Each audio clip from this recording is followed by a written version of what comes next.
Hey, welcome back to the channel. Today we're looking at this Coke bottle knife right here.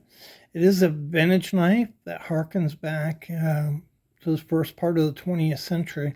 So it's not in perfect shape, but it's in pretty good shape. And I've got a couple other Coke bottle patterns here to go along with the discussion on this. And we're just going to look at this knife and talk about the Coke bottle pattern a little bit. And if that's something that interests you, um, you know, go ahead and check out the video.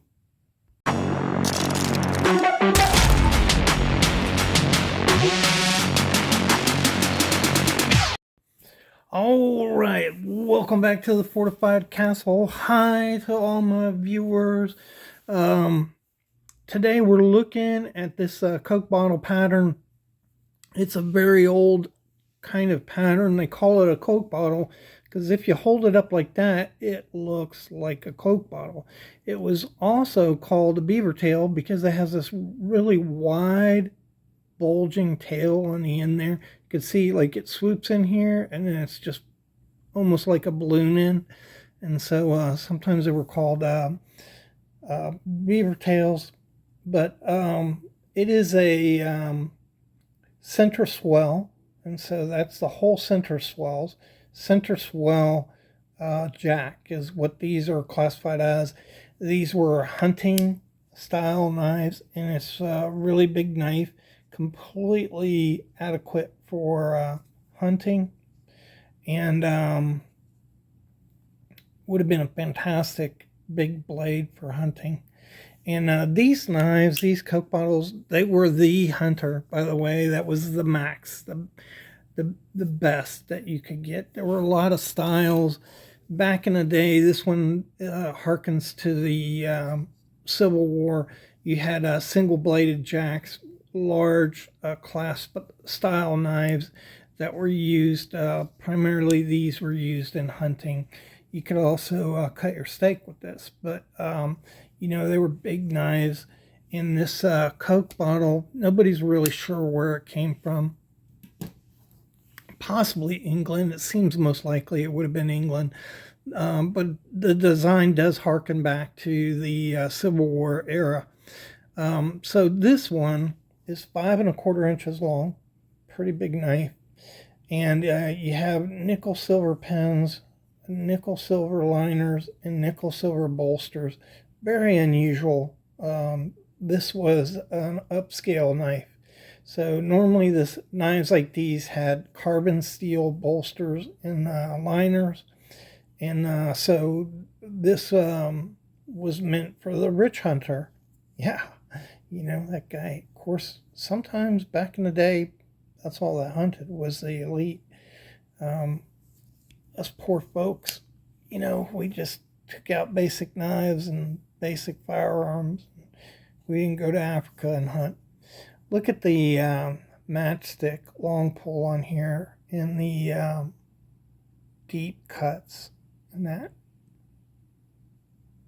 Just a beautiful, beautiful blade, saber ground.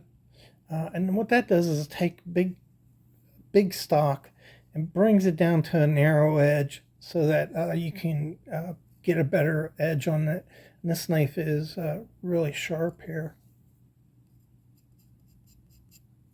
You can see that just peels up my nail, no problem. Yeah, it's pretty sharp. And here's the tang stamp. Can't see the Robeson, but that is Robeson Sure Edge USA, which would place this knife in the 1922 to 1940 range. Had a bail on it at one point. I think you have Bakelite here. I'm pretty sure that's Bakelite. Actually could be bone though. It's kind of clear like bone. I don't know. I've never questioned that.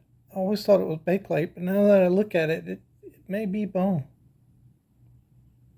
I'd have to really look at it close. Anyhow, Pretty knife, and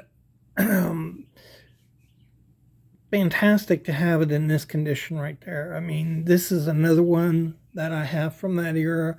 This dates to the first part of the 20th century. This one is only 4¼ inch long. Very similar. It is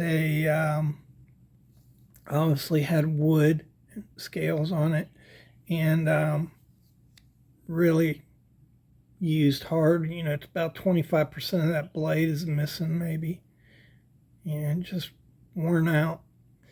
And this is a Continental cutlery company.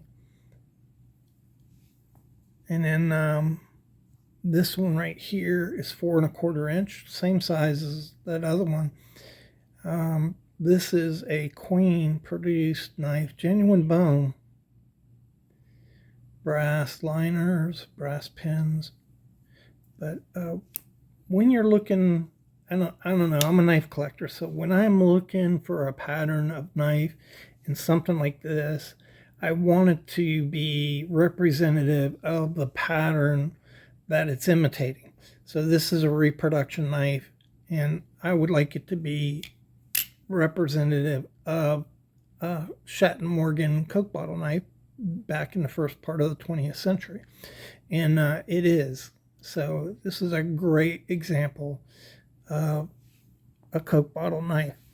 This is a Rosecraft knife. This is 4¾ inches, so it's quite a bit smaller. You can see right there than the other one. And I don't know, in some ways the smaller knife actually, you know, is a little easier to grasp. I like it, but as a representative of Coke bottle knives, you know, I don't like it as much as the original size, because that's what I'm looking for. But you can find these, the point is you can find these Coke bottle designs in different sizes. Most of the vintage ones are going to be in this range right here. And this is another one. It is a Coke bottle design. It's a little tiny case. And this pattern came out, I think, pre-1940. It's been in the case lineup all along. And it's a little Coke bottle, baby Coke bottle. And it is a swell center 2-bladed jackknife. It has that swell center in it. You don't see a lot of them, though. You don't see a lot of these swell center Coke bottle design type of knives as you look through knives. This knife kind of faded away in the 1920s when Remington brought out their bullet knife. And then Case brought out their, around 1928, I think Case brought out their 62, 65, and it had 2 blades. It was a little smaller than this, but it was a 2-bladed clasp knife. And then the combination of those two, just most of these went out of production in the 1940s. So you just don't see them.